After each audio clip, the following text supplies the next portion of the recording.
Au nom du Père et du Fils et du Saint-Esprit. Amen. Esprit Saint, éclairez-nous. Esprit Saint, éclairez-nous. Évangile de Jésus-Christ selon saint Marc. En ce temps-là, aussitôt sortis de la synagogue de Capharnaüm, Jésus et ses disciples allèrent avec Jacques et Jean dans la maison de Simon et d'André.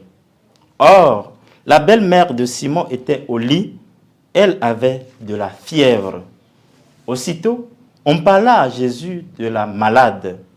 Jésus s'approcha, la saisit par la main et la fit lever. La fièvre la quitta et elle les servait. Le soir venu, après le coucher du soleil, on lui amenait tous ceux qui étaient atteints d'un mal ou possédés par des démons. La ville entière se pressait à la porte. Il guérit beaucoup de gens atteints de toutes sortes de maladies et il expulsa beaucoup de démons. Il empêchait les démons de parler parce qu'ils savaient, eux, qui il était.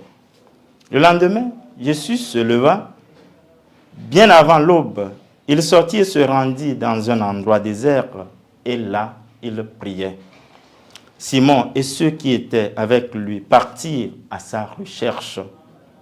Ils le trouvent et lui disent « Tout le monde te cherche. » Jésus leur dit « Allons ailleurs, dans les villages voisins, afin que là aussi je proclame l'évangile. Et c'est pour cela que je suis sorti. » Et il parcourut toute la Galilée, proclamant l'évangile dans leur synagogue et expulsant les démons. Acclamons la parole de Dieu. Louange à toi, Seigneur Jésus. En ce mercredi 15 janvier 2025, nous sommes dans la première semaine du temps ordinaire, année C. L'Évangile nous présente la guérison instantanée de la belle-mère de Pierre et des malades qu'on présente à Jésus et la poursuite de sa mission en intimité avec son Père.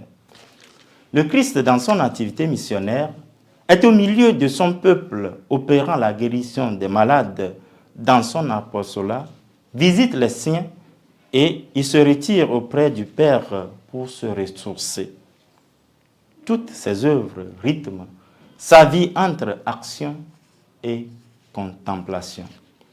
Nous sommes invités à se conduire comme le Christ en l'imitant dans tous les aspects de notre vie. Comme il a su conjuguer le temps de l'apostolat, de l'oraison et de la mission, nous aussi nous pouvons demander cette grâce d'unité pour être présents dans tous les moments où l'action salvifique du Christ se fait sentir.